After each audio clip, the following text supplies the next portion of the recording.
ہر چند کے ہمارے گھر میں غربت کا خاصا آنا جانا تھا، پھر بھی ابا نے دل پر جبر کر کے مجھے ایف اے کرا ہی دیا۔ میری خواہش تھی کہ میں ایم اے کرتا، لیکن ابا ایم اے کی بجائے ایم اے میں زیادہ خوش تھے۔ میں نے کئی دفعہ ابا سے کہا کہ مجھے کوئی نوکری کر لینے دیں، لیکن ابا کا تو پلان ہی کچھ اور تھا۔ ہر دفعہ جیسے ہی میں نوکری کا ذکر چھیڑتا، ابا کا منہ عالم لوہار جیسا بن جاتا اور آنکھیں حسن جہانگیر جیسی۔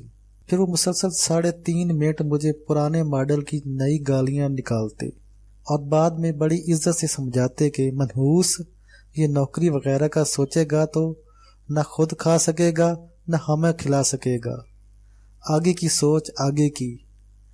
میں تیری شادی کسی امیر کبیر لڑکے سے کرنا چاہتا ہوں تاکہ تیرے سسرال والے تجھے کاروبار بھی سیٹ کر کے دیں، اس طرح ان کی بیٹی اور تیرے والدین دونوں سکھی رہیں گے۔ سبحان اللہ! ابا کا پلان سن کر میرے گھٹنوں میں ہارٹ اٹیک ہوتے ہوتے بچا۔ اے ابا، اتنی امیر لڑکی آخر مجھے ملے گی کیسے؟ میں نے طلعت حسین کے انداز میں بڑا سیریس سوال کیا۔ ابے بھری پڑی ہے دنیا ایسی لڑکیوں سے، بس تو دیکھتا جا۔ میرا دل کہتا ہے کہ قسمت ہمارے دروازے پر دستخط دینے ہی والی ہے۔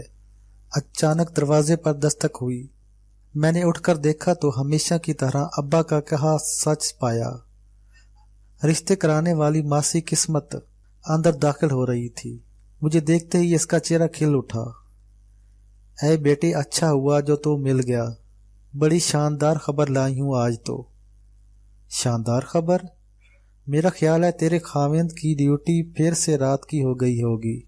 ابا نے چارپائی پر لیٹے لیٹے ہانک لگائی اور ماسی کے دانتوں تلے سپاری مزید تیزی سے ریزہ ریزہ ہونے لگی۔ اس نے دانت پیستے ہوئے بات ان سنی کی اور میری طرف دیکھا۔ نورا کدھر ہے؟ میں نے آواز دی، اماں ماسی آئی ہے۔ آ رہی ہوں۔ اماں نے سیڑھیوں کے نیچے قائم 2-in-1 باورچی خانے سے آواز لگائی۔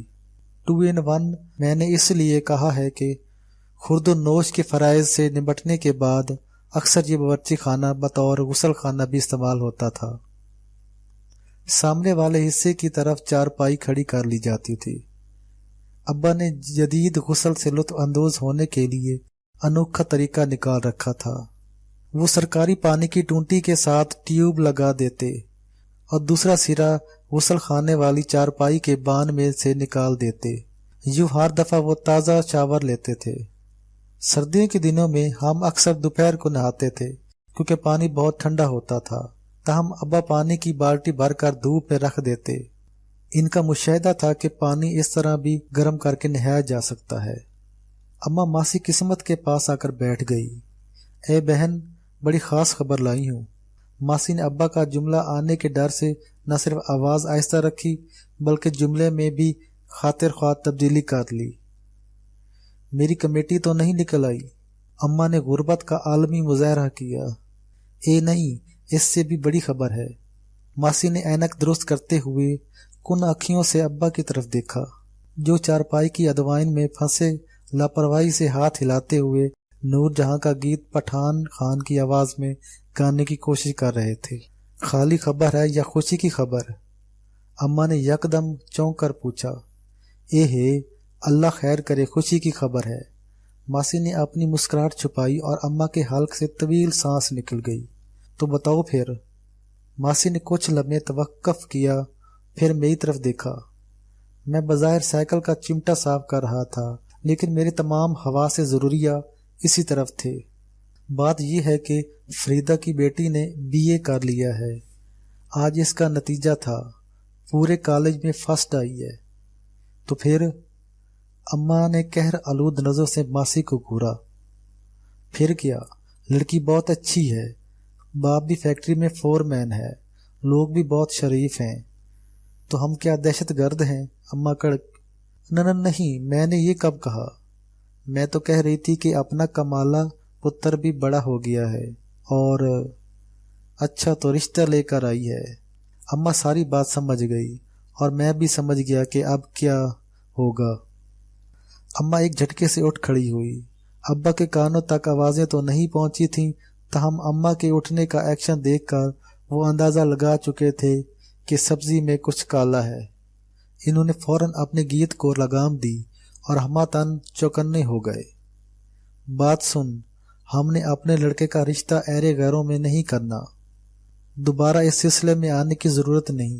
کمالے کا رشتہ ہم جیسے بڑی ذات کے راجپوتوں میں ہوگا۔ اماں نے گردن اکڑائی۔ راجپوت؟ بے اختیار میرا ہاتھ سائیکل کی گھنٹی سے پھسل گیا۔ مجھے اچھی طرح یاد تھا کہ ابا نے بتایا تھا ہم شیخ ہیں۔ ابا کی چارپائی میرے قریب تھی۔ میں نے سرگوشی کی۔ ابا کیا ہم راجپوت ہیں؟ کیا کہا؟ جن بھوت ہیں؟ ابا چونکے۔ ابے ہوش کر، اس غریب گھر میں جن بھوت کہاں سے آ گئے؟ یہاں سے تو چڑیلیں بھی پردہ کر کے گزرتی ہیں۔ جن بھوت نہیں ابا، راجپوت۔ راجپوت؟ کیا ہم راجپوت ہیں؟ میں نے زچ ہو کر ابا کے کان کے اندر داخل ہوتے ہوئے کہا۔ یہ کس نے کہا؟ ابا سیدھے ہوئے۔ اماں کہہ رہی ہے۔ ہو سکتا ہے وہ اپنی جگہ ٹھیک کہہ رہی ہو۔ ابا نے سر ہلایا۔ دیکھ نورا، رشتہ بہت اچھا ہے، ہاتھ سے نکل جائے گا۔ ماسی قسمت نے آخری کوشش کی۔ ماسی، رشتہ نکلے نہ نکلے، تو ضرور نکل جا، ورنہ میرا دماغ چل گیا تو۔ اماں نے چپل اٹھا لی۔ ماسی نے تمام تر خدشات کو مد نظر رکھتے ہوئے اپنا برقع سمیٹا، میری طرف دیکھ کر پان کی بک زور سے زمین پر تھوکی اور منہ بناتی ہوئی چلی گئی۔ یہ اس دن کی بات ہے جب میں 2 روپیے کا دہی لینے مجید کی دکان پر جا رہا تھا۔ ساری گلی بچوں سے بھری ہوئی تھی۔ صبح کا وقت تھا اور صبح کے وقت غریبوں کے گھروں کی گلیاں اور نالیاں بچوں سے بھری ہوتی ہیں۔ میرا دھیان اوپر کی طرف تھا۔ گلی کے درمیان میں سے کسی پتنگ کی ڈور گزرتی دکھائی دے رہی تھی۔ ڈور میں خاصا تناؤ تھا، جس سے لگ رہا تھا کہ پتنگ یا تو کہیں پھنسی ہوئی ہے یا پھر دوسری طرف سے بھی ڈور کسی ان کے قبضے میں ہے۔ اچانک ڈور ڈھیلی پڑ گئی اور نیچے کی طرف آنے لگی۔ یقیناً ایک طرف کا سرا ٹوٹ گیا تھا۔ پتنگ لوٹنا میرے لیے بس لوٹنے کی سب سے زیادہ مسرت بخش عمل ہوتا۔ ڈور ڈھیلی پڑتی دیکھ کر مجھے سب کچھ بھول گیا۔ میں نے خالی پیالہ ایک طرف رکھا اور اچھل کر ڈور کی طرف ہاتھ مارا۔ محلے کے اور بھی کئی لمبے لڑکے اس کار خیر میں شریک تھے، تاہم میں ذرا زیادہ قریب تھا۔ ڈور تو میں نے پکڑ لی، لیکن دوسرے لڑکوں نے باقی پتنگ کا ستیہ ناش کر کے رکھ دیا۔ ایک عجیب سی دھما چوکڑی مچ گئی تھی۔ سب لڑکے ایک دوسرے کے اوپر گرے ہوئے تھے۔ میرا تو دم گھٹنا شروع ہو گیا تھا۔ میں نے چیخ و پکار شروع کر دی، ہائے مر گیا، ہائے میرا سانس۔ میری حیرت کی انتہا نہ رہی جب میری آواز کے جواب میں فوراً ہی تمام لڑکے اٹھ کھڑے ہوئے اور ادھر ادھر ہو گئے۔ پہلی بار اپنی اتنی عزت ہوتی دیکھ کر میری آنکھوں کے آگے اندھیرا چھا گیا۔ کہیں میں کوئی خواب تو نہیں دیکھ رہا، میں نے سوچا۔ اس سے پہلے کہ میں اپنے دل سے مزید کوئی رائے طلب کرتا، ایک شور سا اٹھا اور ذرا سی دیر میں ساری گلی خالی ہو گئی۔ میں ڈر گیا، کہیں سامنے والے ملک صاحب کا کتا تو نہیں کھل گیا۔ عموماً اس کے کھل جانے پر ہی گلی میں یوں ویرانی چھاتی تھی۔ میں ایک جھٹکے سے کھڑا ہو گیا۔ سامنے نگاہ پڑتے ہی میرے ہاتھوں کے کبوتر اڑ گئے۔ میرے سامنے ایک بڑی سی گاڑی کھڑی تھی اور 3 پولیس والے کھا جانے والی نظروں سے مجھے گھور رہے تھے۔ ان کے برابر میں ایک نہایت خوبصورت لڑکی غصے سے مجھے دیکھ رہی تھی۔ لڑکی نے نیلے رنگ کا کرتا اور چوڑی دار پاجامہ پہن رکھا تھا۔ ہاتھوں میں سونے کی چوڑیاں تھیں اور کھسے میں انتہائی نازک پیر پھنسائے ہوئے تھے۔ گاڑی اور لڑکی اتنی خوبصورت تھی کہ میں ایک لمحے میں سمجھ گیا کہ ان دونوں کا پولیس سے کوئی تعلق نہیں۔ یہی ہے جی، لڑکی نے اتنے یقین اور خوبصورتی سے کہا کہ مجھے لگا جیسے واقعی میں ہی ہوں۔ لڑکی کا جملہ سنتے ہی تھانے دار نے اشارہ کیا اور 2 پولیس والوں نے تیزی سے مجھے جکڑ لیا۔ میں ان کے ہاتھوں میں کھسمسانے لگا۔ ککا کیا کیا ہے میں نے؟ میری مریل سی آواز نکلی۔ تجھے تھانے چل کر بتاتے ہیں۔ گنجے دوستی، ایک کانسٹیبل نے میری ٹینڈ پر زوردار تھپڑ مارا۔ تھپڑ کی آواز اتنی تیز تھی کہ جو عورتیں ادھ کھلے دروازے سے باہر جھانک رہی تھیں، ان کی بے اختیار ہنسی نکل گئی۔ مجھے یکدم الہام ہوا کہ میں ذلیل ہونے والا ہوں۔ اصل میں مجھ پر اللہ تعالیٰ کا خاص کرم ہے۔ میں نے اکثر نوٹ کیا ہے کہ مجھے آنے والے وقت کا پہلے ہی سے اندازہ ہو جاتا ہے۔ مجھے یقینی الہام تھا کہ میری ٹرین مسلسل خطرے میں ہے۔ میری سمجھ میں نہیں آ رہا تھا کہ لڑکی مجھے گرفتار کرانے پر کیوں تلی ہوئی ہے اور اس نے کس جرم میں مجھے پہچانا ہے۔ میں لڑکی کی طرف منہ کر کے گڑ گڑایا، دیکھیں جی آپ کو غلط فہمی۔ پٹاخ! میری بات پوری ہونے سے پہلے ہی میری ٹینٹ پر کانسٹیبل کا کھلا ہاتھ پڑا اور مجھے یوں لگا جیسے میرے سر پر سٹیل کی پرات آ گری ہو۔ پہلی دفعہ احساس ہوا کہ اگر میرے سر پر بال ہوتے تو مجھے اتنی چوٹ نہ لگتی۔ تھانے دار نے بھی شاید میری بات کا برا منایا تھا، چیخ کر بولا، ابے میڈم فہمی کو غلط کہہ رہا ہے، میں تیری ٹینٹ پھاڑ دوں گا۔ غالباً لڑکی کا نام فہمی تھا اور میری غلط فہمی والے لفظ کو وہ لڑکی کے ساتھ منسلک کر رہے تھے۔ آپ اسے گرفتار کر لینا، فہمی نے تھانے دار سے ضد کی۔ اب میں اسے کیا بتاتا کہ میں تو واقعی گرفتار ہو چکا تھا۔ آپ فکر نہ کریں میڈم جی، ہم ابھی اسے تھانے لے کر جائیں گے، چلو بٹھاؤ ہوئے اسے۔ اس نے سپاہیوں کو اشارہ کیا۔ لیکن وہ میرا دہی والا پیالہ، میں ابا کو تو بتا دوں۔ ارے کوئی ہے؟ ارے رکو تو صحیح۔ وہ مجھے گھسیٹتے ہوئے گاڑی میں ڈالنے لگے۔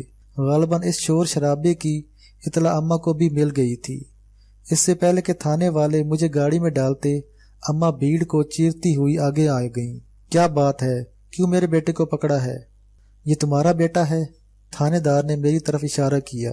اماں تھانے دار کی بات سن کر یکدم چونک گئیں، قریب ہو کر پوری تسلی سے میرا جائزہ لیا، پھر پورے اعتماد سے بولی، ہاں میرا ہی ہے۔ تھانے دار نے مجھ کو تاؤ دیا، تمہارے بیٹے نے اس میڈم کا پرس چھینا ہے۔ اماں نے حیرانی سے پہلے لڑکی کی طرف دیکھا، پھر میری طرف دیکھا۔ کمالے، پیسے کدھر ہیں؟ میں سمجھا شاید وہ دہی والے پیسوں کا پوچھ رہی ہے۔ بے اختیار میرے منہ سے نکلا، جیب میں ہیں۔ یہ سنتے ہی تھانے دار زور سے اچھلا، دیکھا مان گیا نا گنجا پاپی۔ اس نے تیزی سے میری جیب میں ہاتھ ڈالا اور ایک چھٹکے سے باہر نکالا۔ 2 روپے کا سکہ اس کے ہاتھ میں چمک رہا تھا۔ وہ دھاڑا، باقی کی رقم کہاں ہے؟ میری جان نکل گئی۔ باقی کی رقم ابا کے پاس ہوگی، مجھے تو انہوں نے صرف 2 روپے ہی دیے تھے۔ تو پورا گینگ ہے، باپ بھی اس کا ساتھی ہے، چلو اوئے پکڑ لو اس کے باپ کو بھی۔ تھانے دار پوری قوت سے چیخا اور گاڑی میں سے 2 سپاہی نکل کر ہمارے گھر کی طرف لپکے۔